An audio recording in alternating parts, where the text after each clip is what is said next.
నిరీక్షణ న్యూస్కు స్వాగతం. నేను మీ మ్యాజిక్ రాజా. గోదావరి ఖని ప్రధాన చౌరస్తాలో బీఆర్ఎస్ రాష్ట్ర నాయకులు, విహెచ్ఆర్ ఫౌండేషన్ వ్యవస్థాపకులు వ్యాళ్ల హరీష్ రెడ్డి ఆదివారం చలివేంద్రాన్ని ప్రారంభించారు. పోచమ్మ తల్లి దేవాలయంలో అమ్మవారిని దర్శించుకున్నారు. ఈ సందర్భంగా ఆయన మాట్లాడుతూ, వేసవి కాలాన్ని దృష్టిలో పెట్టుకుని ప్రజలు, వాహనదారుల దాహార్తి తీర్చేందుకు చల్లటి తాగునీరు అందించాలనే ఉద్దేశంతో ఆదివారం నియోజకవర్గ పరిధిలోని గోదావరి ఖని ప్రధాన చౌరస్తా, బి పవర్ హౌస్, 18 లైన్ కాలనీలు చలివేంద్రాలు ప్రారంభించామని తెలిపారు. ఇంకా ఈ కార్యక్రమంలో బీఆర్ఎస్ పార్టీ అధికార ప్రతినిధి జాహిద్ పాషా, యువజన విభాగ అధికార ప్రతినిధి బూరుగు వంశీకృష్ణ, పార్టీ నాయకులు కొండ సురేష్, కడమండ శ్రీహరి, రొడ్డ సంపత్, పొయిల రవి, అనిల్, ప్రవీణ్, ఎంఆర్పీఎస్ నాయకులు కన్నూరి ధర్మేందర్, పల్లెబాపు, కాసుపేట సదానందం, వడ్లూరు శ్రీను, మడపల్లి శ్రీను తదితరులు పాల్గొన్నారు.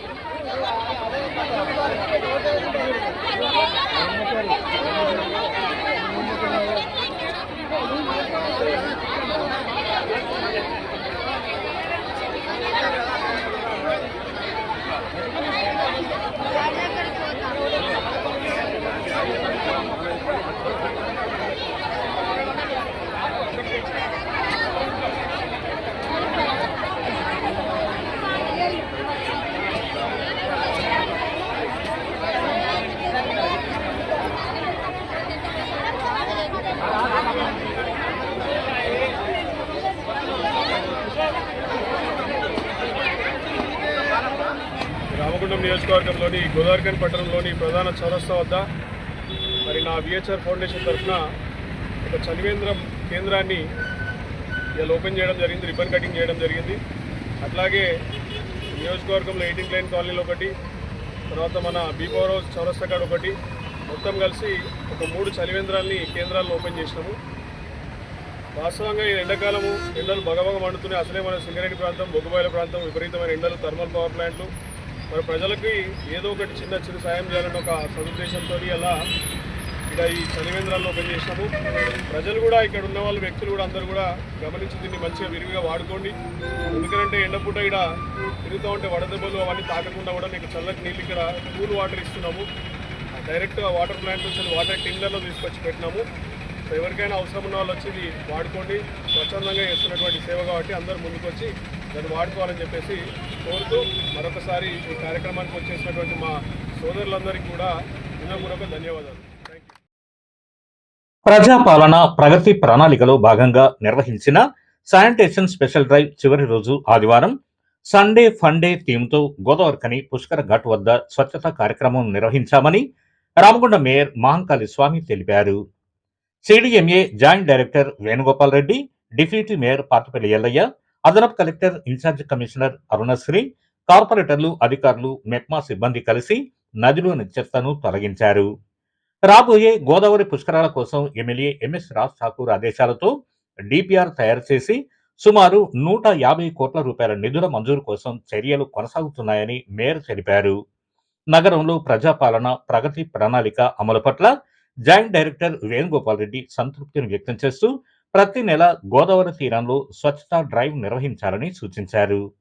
సుమారు 500 మంది పాల్గొని నదిలోని వ్యర్థాలను సేకరించి ట్రాక్టర్లతో డంపింగ్ యార్డుకు తరలించారు. లయన్స్ క్లబ్ ప్రతినిధులు రాజేందర్, సారయ్య అల్పాహారం అందించారు. అనంతరం కార్పొరేషన్ కార్యాలయం వెనక మొక్కలు నాటడం, కార్యాలయంలో రక్తదాన శిబిరం, మహిళలకు ఆటల పోటీలు, సప్తగిరి కాలనీలోని ఎస్సీబీసీ వెల్ఫేర్ పాఠశాల విద్యార్థులకు ప్లాస్టిక్ నిషేధం, తడి పొడి చెత్తపై వ్యాసరచన పోటీలు నిర్వహించారు. వేరువేరుగా జరిగిన ఈ కార్యక్రమాలలో deputy commissioner Nayani Venkataswamy, SC Guruveera, EE PV Raman, assistant commissioner Venkateswarlu, RO Anjaneyulu, ACP Srihari, TPS Naveen, superintendent Pabbala Srinivas, అకౌంటెంట్లు రాజ్ కుమార్, రవితేజ, మెప్మా టీఎంసీ మౌనిక, సిఓలు, ఆర్పీలు, వార్డు అధికారులు పాల్గొన్నారు. ప్రజాపాలన ప్రగతి ప్రణాళికలో భాగంగా ఈరోజు గోదావరి మొత్తాన్ని కూడా క్లీన్ చేయాలనే ఒక సంకల్పంతో ప్రత్యేకంగా ప్రభుత్వం గౌరవ జేడీ వేణుగోపాల్ రెడ్డి గారిని ఇక్కడికి పంపించడం జరిగింది.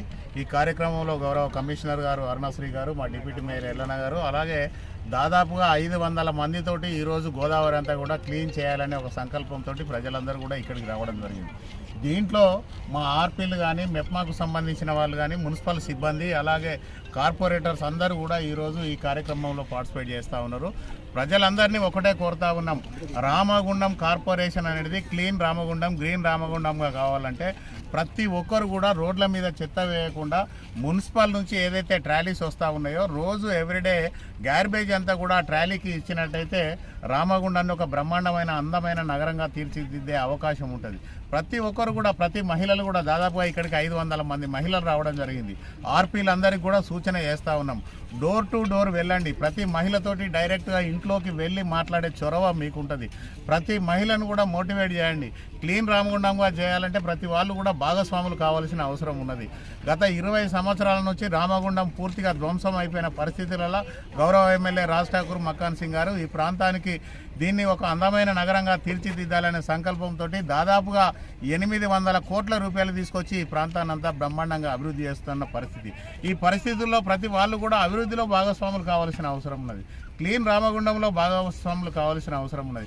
రామగుండం అనేది తెలంగాణ రాష్ట్రంలోనే దీనికి ఒక ప్రత్యేకమైన నగరంగా తీర్చిదిద్దాలంటే ప్రతి ఒక్కరు కూడా అభివృద్ధిలో భాగస్వాములు కావడమే కాకుండా ఎక్కడ కూడా చెత్త రోడ్ల మీద వేయకుండా ప్రతి వాళ్ళు కూడా గార్బేజ్ అంతా మున్సిపల్ వాళ్ళకి ఇచ్చినట్టయితేనే ఈ ప్రాంతం అంతా అభివృద్ధి చెందుతుంది, అందమైన నగరంగా తీర్చిదిద్దబడుతుంది అనేది తెలియజేస్తూ ఉన్నాం. అదే మాదిరిగా ఇప్పుడు తెలంగాణ ప్రభుత్వం కూడా ఒక కొత్త రూల్ తీసుకొస్తూ ఉన్నది. ప్రజలందరూ కూడా రామగుండం ప్రజలు గమనించాలి, ఎవరైనా కూడా రోజు గార్బేజ్ కలెక్షన్ అంతా తీసుకొచ్చి ట్రాలీకి ఇచ్చినా, ఒకవేళ ఇవ్వకున్నా ప్రతి ఇంటి నుంచి కూడా 50 రూపాయలు కలెక్షన్ చేసే అవకాశం ఉన్నది.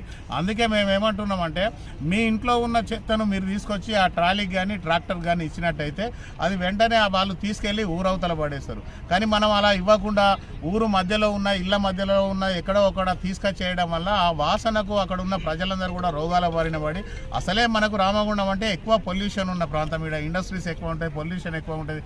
దాంతో చాలామంది క్యాన్సర్ బారిన పడతా ఉన్నారు. తెలియకుండానే మీరు వేసే చెత్తతోటి అదంతా కూడా పొల్యూట్ అయిపోయి మీ ఇంట్లో వాళ్ళకు కూడా అనారోగ్య పరిస్థితులు ఏర్పడే పరిస్థితి ఉన్నది. కనుక అలాంటివి రాకుండా చూసుకోవాల్సిన బాధ్యత ప్రతి కుటుంబంలో ఉన్న మహిళ మీద ఎక్కువగా ఉంటుంది. కనుక మహిళలందరికీ ఒకటే విన్నపం, దయచేసి రామగుండం అభివృద్ధిలో భాగస్వాములు కాండి. క్లీన్ రామగుండంగా గ్రీన్ రామగుండం చేసేందుకు ప్రతి ఒక్కరు ప్రయత్నం చేయండి. దానిలో భాగంగానే ఈరోజు 12 సంవత్సరాలకు ఒకసారి వచ్చే పుష్కరాలకు బ్రహ్మాండంగా ఇక్కడ ఏర్పాట్లు చేయాలనే సంకల్పంతో ఎమ్మెల్యే గారు దాదాపుగా 150 కోట్లు ప్రభుత్వం నుంచి తీసుకొచ్చేందుకు ప్రయత్నం చేస్తూ ఉన్నారు. ఇక్కడ బ్రహ్మాండమైన ఘాట్స్ కూడా కట్టాలి. ఈ ఘాట్స్ కట్టాలంటే ఇదంతా కూడా క్లీన్గా చేయాలనే ఆలోచనతోటి ఇక్కడికి రావడం జరిగింది. గోదావరికి అని ఒక 99 డేసే కాదు, రామగుండం దరిదాపుగా ఇదంతా క్లీన్ అయ్యేదాకా ప్రతి మహిళ, అక్క, చెల్లె, అన్న, తమ్ముడు అందరూ కూడా ఈ కార్యక్రమంలో పాల్గొనాలి. ఇది కంటిన్యూస్గా జరుగుతుంది రామగుండంలో, ఈ 99 డేస్ కాదు. మేము ముందే ఏదైతే ప్రభుత్వం ఇవ్వకముందు 2 రోజుల ముందు నుంచే ఈ కార్యక్రమం తీసుకున్నాం కనుక ఇది ఎప్పటికీ కూడా కంటిన్యూ చేస్తాం. రామగుండాన్ని అన్ని రంగాలలో ముందుకు తీసుకెళ్లేందుకు అందరితోటి, ప్రజలందరితోటి కలిసి మేము ప్రయత్నం చేస్తామని ఈ సందర్భంగా తెలియజేస్తూ ఈరోజు వచ్చిన గౌరవ జేడీ గారికి ప్రత్యేక ధన్యవాదాలు తెలియజేస్తూ సెలవు తీసుకుంటాం. Thank you. మన నిరీక్షణ న్యూస్ను వాచ్ చేయండి, లైక్ చేయండి, సబ్స్క్రైబ్ చేయండి, మీ మిత్రులకు షేర్ చేయండి.